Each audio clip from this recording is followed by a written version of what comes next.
Selamat pagi Bapak Ibu Saudara-saudara yang kekasih dalam Tuhan. Bagaimana kabarnya pagi ini?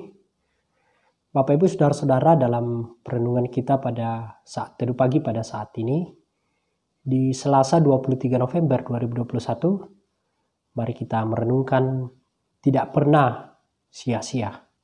Dari Yohanes pasal 4 ayat 37 akan menjadi bacaan kita pada pagi saat ini. Sebelum kita membaca dan merenungkan firman ini, mari saudara-saudara kita satu dalam doa, kita berdoa. Kepadamu Bapa di surga, kami menaikkan ungkapan syukur kami untuk semua kasih sayang Tuhan kepada kami semua. Pagi saat ini kami kembali dibangunkan dengan tubuh yang sehat, dan sebelum kami melalui semua kegiatan kami hari ini Tuhan, dalam waktu sejenak kami akan bersama-sama dalam saat teduh pagi. Berkati kami dalam kami merenungkan firman ini Tuhan. Dalam Kristus Yesus kami berdoa. Amin. Saudara-saudara, dari Yohanes pasal 4 ayat 37 firman Tuhan. Sebab dalam hal ini benarlah peribahasa yang seorang menabur dan yang lain menuai. Saudara-saudara yang kekasih dalam Tuhan, seorang misionaris di Amerika pernah menulis sepenggal paragraf seperti ini. Pekerjaan ini sangat berat. Aku harus naik perahu sepanjang hari dan malam hari aku tidur di tumpukan kulit di atas dek. Orang-orang di sini tidak tertarik pada Injil sekalipun aku sudah berusaha menenangkan mereka. Akibatnya, aku sering ingin menghentikan usahaku.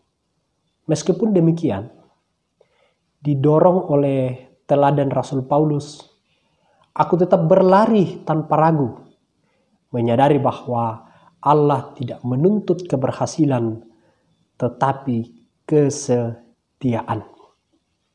Saudara-saudara, ini adalah sepenggal paragraf yang ditulis oleh seorang misionaris di Amerika.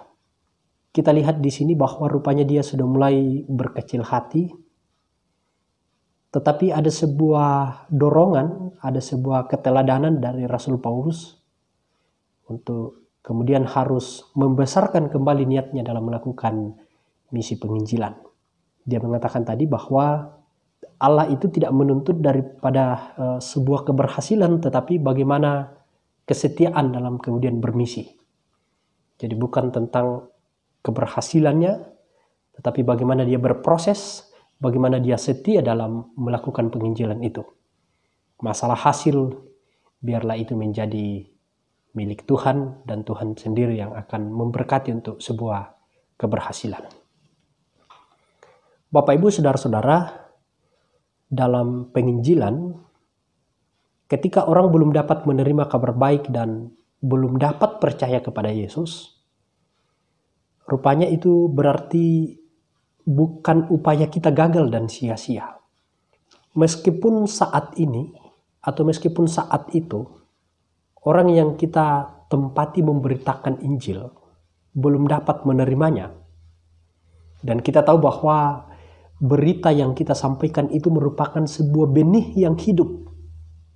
Benih, dan benih itu bisa saja kemudian nanti akan tumbuh, dan firman itu akan terus bekerja dalam diri orang sehingga suatu saat dengan pekerjaan Roh Kudus pasti akan tumbuh dan berhasil.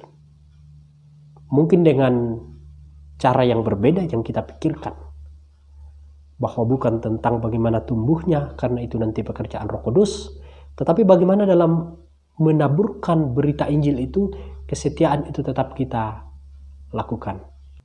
Nah, saudara-saudara, firman Allah mengingatkan kita bahwa ada orang yang menabur dan ada orang yang nantinya kemudian menuai. Jika upaya penginjilan kita belum kemudian membuahkan hasil yang nyata, anggaplah itu bahwa kita sedang menabur. Kita sedang menabur. Kita dapat mengucap syukur dan berharap suatu saat nanti ada saudara seiman yang lain yang kemudian berhasil memenangkan dari penginjilan kita itu. Dan tentu dalam kedaulatan Tuhan, benih firman yang kita taburkan tidak akan hilang sia-sia. Dan Tuhan menghendaki kita tetap setia melakukan bagian kita. Yang menjadi bagian kita kerjakan, hasilnya biarlah itu ditentukan oleh Tuhan sendiri. Karena memberitakan firman itu menjadi bahagian kita. Sekali lagi, hasilnya ditentukan sendiri oleh Tuhan. Saudara-saudara yang kekasih dalam Tuhan, jangan pernah berkecil hati dalam memberitakan firman ketika itu belum berhasil. Keberhasilan itu milik Tuhan, dan jangan kita pernah berhenti dalam memberitakan Injil kebenaran firman Tuhan, baik melalui pengucapan kita, baik dalam tingkah laku hidup kita, yang kemudian mencerminkan firman yang mau dikenal oleh orang lain. Demikian firman Tuhan, terpujilah Tuhan. Amin. Mari saudara-saudara kita satu dalam doa, kita berdoa. Syukur kepadamu Bapa di sorga, terima kasih untuk firman ini, untuk mengajarkan kami dan menguatkan iman kami, untuk tidak kendor dalam memberitakan firman Tuhan, dalam kehidupan kami setiap saat, dalam berbagai tugas-tugas pekerjaan yang kami kerjakan, dan biarlah semuanya itu menyatakan berita firman Tuhan. Kami percaya Tuhan bahwa Engkau bekerja di dalamnya, dalam kami memberitakan firman ini, dan biarlah dengan kuasa Roh Kudus Tuhan sendiri akan campur tangan dan memberikan keberhasilan dalam kami meneburkan benih firman Tuhan. Bapa di sorga, hari ini kami akan lalui, Tuhan sertai kami dalam semuanya itu. Ini doa kami Tuhan, dalam nama Tuhan Yesus kami berdoa. Amin. Demikian waktu teduh bagi kita Bapak Ibu Saudara-saudara. Selamat beraktivitas untuk kita semua. Tuhan Yesus memberkati.